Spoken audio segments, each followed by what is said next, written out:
Emerging from my room with a smug grin on her face was Sherry, my son's wife. "Oh, thank you," I replied. I had just cleaned my room a few days ago, but maybe it still looked messy to someone else. I decided to just thank her for now. Sherry never lifts a finger around the house. She's always snarky and throws tantrums when things don't go her way, so her cleaning my room, that's suspicious to say the least. "I don't know what you're up to, but it won't work," I muttered quietly, making sure Sherry, who was watching TV at high volume, couldn't hear me. Then I went back to my chores. I've put up with a lot from her, and my patience is wearing thin. I've warned her before, but if she continues to act this way, she'll have to face the consequences. My name is Lara, and I'm 73 years old. I met my husband, Frank, at a social event. We were both shy at first, but now we enjoy our evening coffee chats. After we got married, I became pregnant with our son, George. Frank was thrilled and helped me with chores, even though he was clumsy. Once George moved out for work, our lively home became quiet and we felt a bit lonely. Then George brought home Sherry, his then girlfriend. Frank and I thought she was beautiful and well-mannered. Sherry looked dazzling as she sat on the sofa, her long black hair tied up and her back straight. My husband and I talked a lot with Sherry, leaving George alone because he was too nervous to understand what he was saying. We liked her so much that we encouraged George to marry her quickly, which they did. Life got busy again with their honeymoon and moving to a new place, but we enjoyed it. We were disappointed when they decided not to have children, but we understood. We thought peaceful days were ahead, but we were wrong. They kept coming back home for trivial reasons, whether it was a broken air conditioner in the summer or unpaid electric bills in the winter. They'd stay with us but leave all the work to us. At first, we felt sorry for them, but it became increasingly annoying. Frank, who once welcomed them warmly, now gets stressed just seeing them. As for George, he's as oblivious as ever, acting like he can do whatever he wants. My son and daughter-in-law decided to come visit us out of the blue.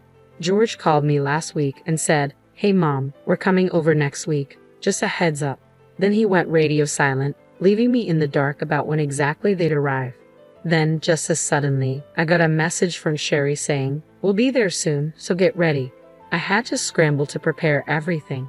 Frank said, "You handle the bedding and clothes, I'll go buy the groceries we're missing. If you could jot down a shopping list, that'd be great." Then he went to change. I thanked him and quickly wrote down the ingredients for tonight's dinner, placing the note on the living room table.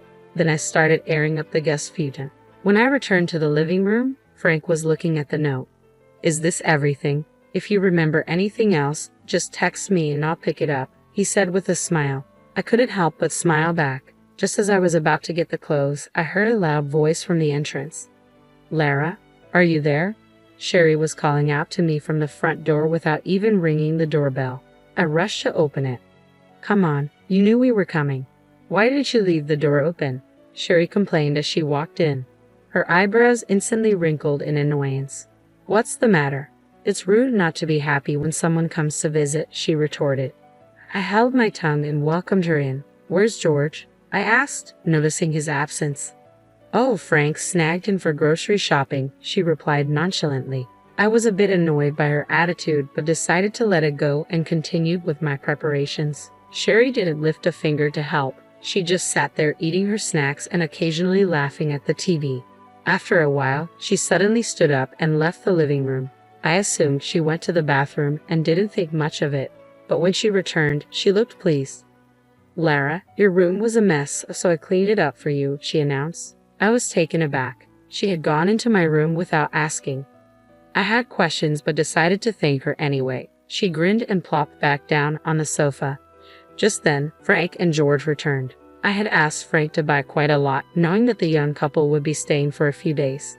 Frank had apparently enlisted George as his pack mule, and it looked like he had accomplished his mission.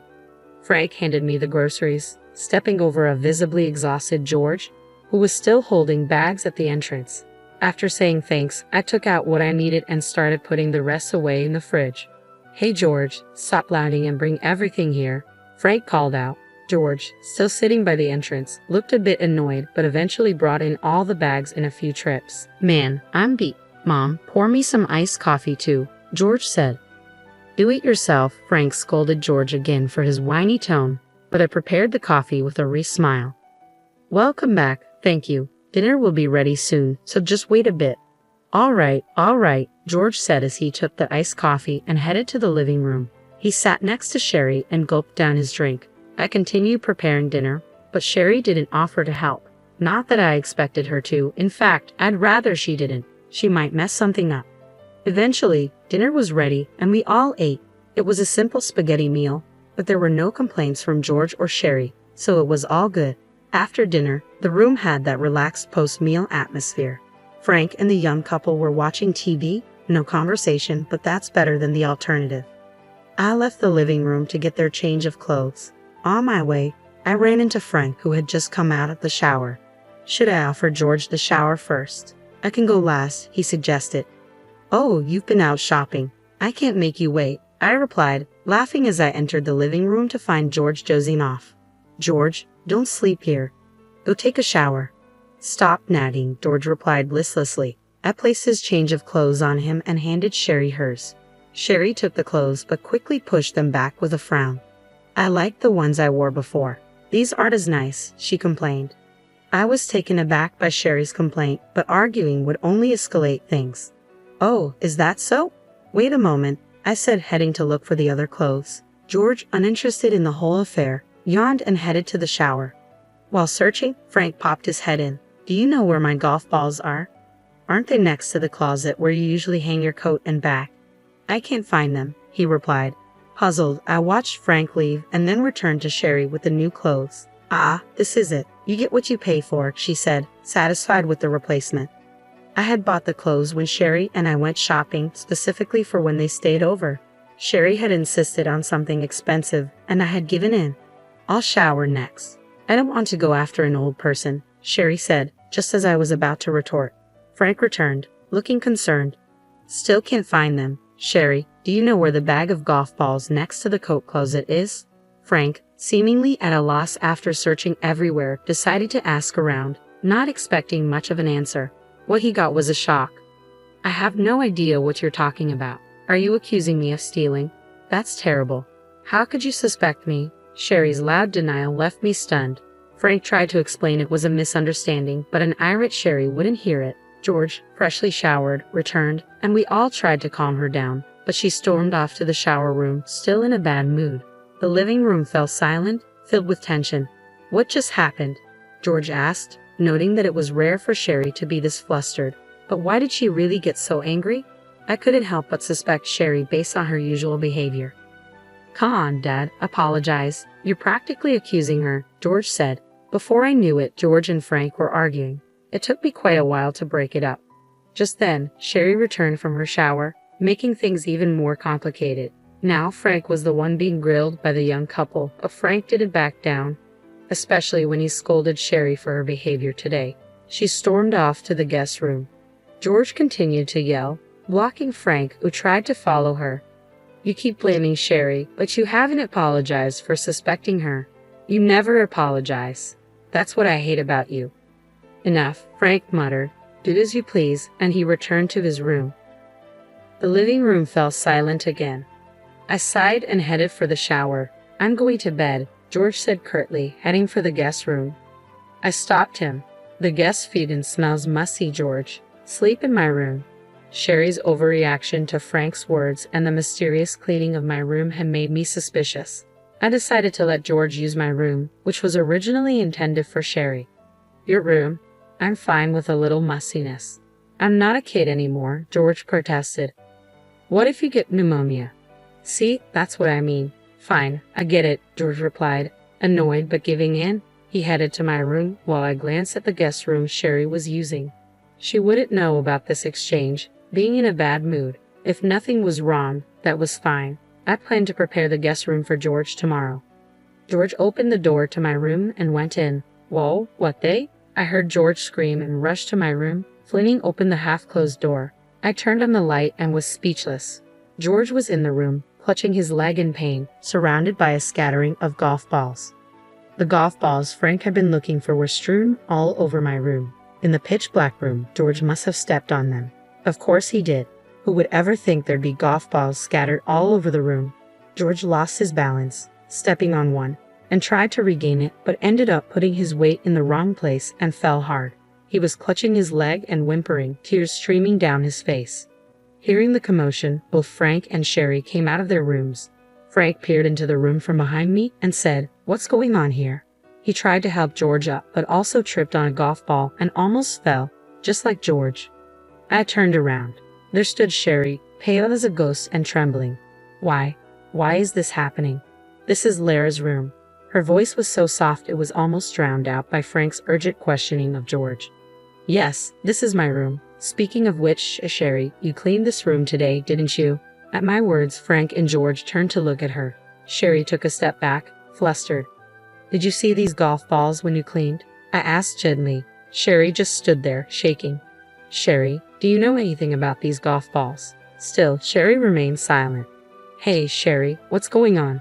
Answer me," George demanded, his patience wearing thin despite his obvious pain. I didn't know you'd be coming into this room," Sherry finally said, backing away and shaking her head. Frank muttered, "We have no choice but to call an ambulance and the police." At those words, Sherry collapsed on the spot, sobbing. I immediately called an ambulance and the police, then checked on George. He was sitting, clutching his leg, struggling to breathe, his face red with anger. He answered my questions, but his eyes were filled with rage toward Sherry. Eventually, the ambulance arrived, and I accompanied George to the hospital. After an examination, it was determined that George had fractured the top of his foot and would need to be hospitalized. By the time we got to the hospital, his foot was swollen and bruised, almost too painful to look at. The nurses and doctors advised reporting the incident to the police, clearly displeased with the situation. I agreed and stepped out to call Frank. He answered and informed me that the police had arrived and were currently taking statements. The call was then handed over to the police officer, who expressed a desire to hear the full story later, to which I agreed.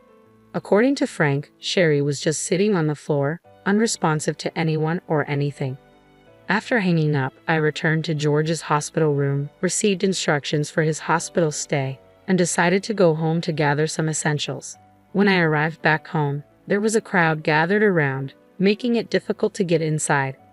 Finally, inside, Sherry immediately started to lash out. "Why wasn't it you? Why did George go into that room? If you had gone in, none of this would have happened to George." Breaking free from the police officer's restraint, Sherry lunged at me. "It should have been you. You're already old. If you had fallen, this house and this land would have been mine." Despite efforts from Frank and the police, Sherry continued spewing hateful words with a ferocity that felt like she could physically harm me. She was eventually pulled away and arrested. Suddenly silent, as if a switch had been flipped, she was escorted out of the house by the police, drawing the attention of many onlookers. Left behind, Frank and I stood there stunned, watching the whole sequence of events unfold. We were snapped back to reality by the police officer. I briefly answered their questions and then headed back to the hospital with the essentials George needed. When I arrived at his hospital room, no nurses or doctors were around.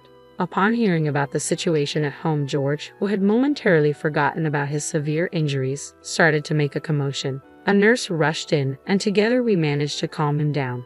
"I've been suspicious of her for a while," George began. "The way she sometimes looks at Mom bothers me. I've been meaning to say something." Despite his words, I had never sensed any such concern from George before, nor did it seem like he had noticed anything alarming. He always avoided getting involved in troublesome matters. This time seemed no different.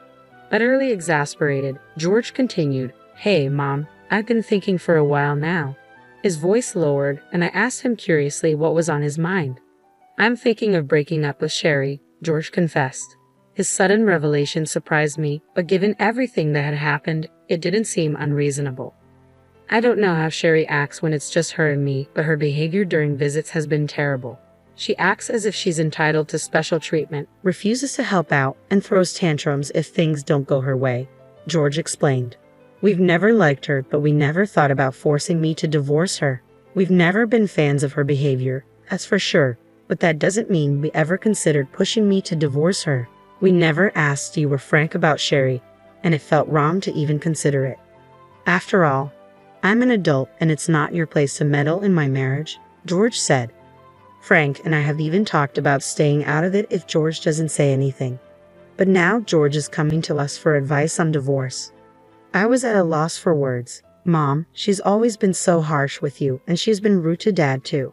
I can't take it anymore," George exclaimed. It was then that I felt something was off. Sure, Sherry had never hidden her disdain for me. She didn't even try. I assumed she acted the same way when it was just her and George. However, she was indifferent to Frank. Frank is a gentle soul, but not much of a talker. He has a stern face, which is probably why I rarely saw them talking since they got married. So it felt odd when she got flustered after Frank asked about the golf ball incident. She usually gave cold replies, but this time she raised her voice. "Do I have to pay alimony if we divorce? And there are hospital bills too. Can you help, Mom?" George asked suddenly. That's when it clicked. George had been trying to butter me up for this very reason. It's heartbreaking, but George is my flesh and blood. I can read his expressions and gestures. I know what he's thinking. I've always found him adorable and couldn't help but meddle. But ever since he hit puberty, he's found it annoying. Like Sherry, George also resents us, but he's playing the good son for the sake of money. "Hey George, what happened to the money for the car you said you were going to replace the other day?" I recalled. When our son and his wife were visiting, he mentioned getting a new car and needing some financial help because it was pricey. Obviously, if he mentioned this in front of Frank, he'd be met with opposition, so he discreetly came to me. I couldn't refuse my dear George, so I gave him the full amount. However, the car he drove home in was the same one he had before. "So you haven't bought it yet? If that's the case, you can use that money for the hospital bills. It might not cover alimony, but it'll help. But then, what about the car? You can save up again once you're better. We all have our own lives, you know. You're old enough to figure things out yourself," I said, feeling frustrated. I was dumbfounded that George still expected financial help from us at this point. After saying my piece, I left the hospital. Truthfully, I knew George had been squandering the money I gave him. Sherry had informed me, though she was clearly benefiting from it too. I've always worried and intervened in his affairs, but it seems it has backfired. I saw this as an opportunity to confide in Frank. After hearing me out, Frank disclosed, "I've been meaning to talk to you about this." He revealed he had recently lost his job and was in considerable debt. This revelation shocked me, especially since they had discussed it while out shopping. At that point, there was nothing more to say to George. Frank and I made the decision to disown him. Some time has passed since then. Sherry is now in prison after being convicted, and it appears she initiated the divorce from George before the trial began. Later, I heard it was because George had started withholding money from her until he stopped altogether. This revelation left me horrified, especially knowing what she did in my room, hoping it would bring her more money. As for George, he seemed to embrace the idea of divorce when Sherry suggested it, ultimately agreeing. He isn't burdened much by alimony, but is drowning in the debt he created. Of course, the money for the car had long been squandered. We covered his hospital bills, but he's diligently working to pay off his other debts. It's a pathetic situation, but it's the consequence of his lifelong dependency. I hope he learns from this. As for Frank and me, the money we had been giving George actually came from Frank. I didn't have that kind of money, but Frank loved George and wanted to support him through me. Now, that's no longer an option. We're planning a hot spring trip, something we've never done before. I do regret putting George through all this, but given everything, it can't be helped. Now, the happiest moments are when Frank and I are looking at travel magazines together.